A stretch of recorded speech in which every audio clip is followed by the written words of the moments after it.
Howdy, students from Southwestern Illinois College, Cybercrime and Computer Forensics. I'm your instructor, Steve Johnson. We have not talked in a while because life has been very busy with everything that is going on and the pandemic. So I wanted to touch base with you about just a few things, few assignments you guys have all been working on. Um, I really enjoy reading your work and the things that you guys have been doing.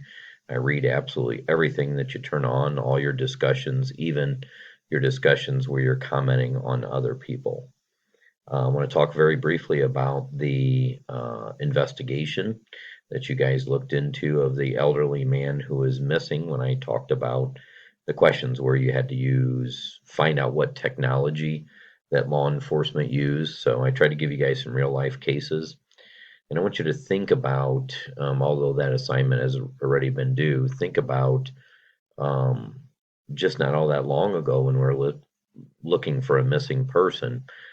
We had to send, if we wanted to search a field, we'd have to literally lock arms end to end with hundreds of searchers. And instead, now, because of computers and technology that's out there, we send up drones that have thermal imagers. And I can tell you that these drones were up, we ended up having about 10 different drones. And they would find a hot spot from about 400 feet in the air, and then they would send firefighters and police officers in to look at that hot spot to see exactly what it was. And it turned out it was a manhole, or in one case, it was a coyote hiding behind a tree, or it was deer or something like that. So it used to be when we look for people, it was very manpower intensive. Now we use technology to help us with that. We had an airplane with thermo and a FLIR that also helped. Also think about tracking his cell phone. And then I'll tell you this also, someone, when we had put out a code red that went out to all the citizens and everybody in the area, a code red is a phone call that goes to everybody who lives there. An individual called us and said, "Hey, we were driving and we saw an older male who looked very similar. Stopped and talked to him, and he said he was okay. He was just trying to get home to East St. Louis." And exactly where they told us that happened, as soon as we found that out, I sent a detective to that area to find people that had um, security cameras in the area. And the fact that we did that literally is what ended up saving his life, because we found, when we went and found security cameras and we played the footage back, he went a different direction than we would have guessed. And mostly because he had dementia and didn't quite know where he was at and so on and so forth. But the video showed him going a different direction.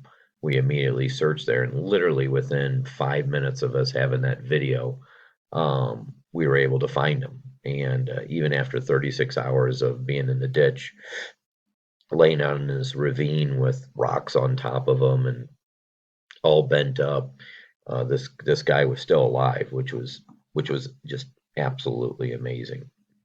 So technology, think of how those types of things can dramatically help law enforcement. Um, Also, I want to just kind of tell you guys that, we have a lot of keywords and terms, and I would imagine some of you, when you're looking at those, you're like, oh, why Steve got us doing so many keywords and terms. But I want you to understand that part of this course is the forensics part, and you certainly can't graduate or have this on your resume that you have this class and you don't know the proper terms. So that's one of the reasons that we're real heavy on terms, because it builds upon itself. If you happen to go into cybercrime or forensics or anything like that, literally not knowing the terms can be catastrophic when you're working on computers, and you can cause a lot of damage. Then there's this assignment on identity theft, where I had you guys go and run your background and stuff. And every semester I do that. I get a few students. Oh, I don't want to do that. I don't like to give my information out over the internet, and I understand that. But I can tell you right now, all I need is your name and the city that you live in. I can find out about 60 pages about anybody, and that's not using police databases. That's just public information that's out there. Doing this will dramatically help you understand some of the things we're going to do later in the class. So do your best to get that done and run your credit history. I don't want to know any of your credit history. I just want you to prove that you actually did it. Take a screenshot without any personal information and answer those questions on there. But really take a look through that website. I'll tell you this, the number one crime in the entire world that funds terrorism it's going to surprise you when I tell you it's identity theft. Terrorists worldwide use that because it's so easy to steal identities. And the number one way that people can thwart bad things from happening related to identity theft is run their credit history, and you see something on there that shouldn't be on there, and you stop it right away, and you literally stop terrorism when you do that. So anyway, I just wanted to send you a quick video, say, hey, I know online classes are not always that easy, and just send you guys a message. Please, please, please, if you're stuck on anything, are confused, a few of you know already, I answer emails all the time.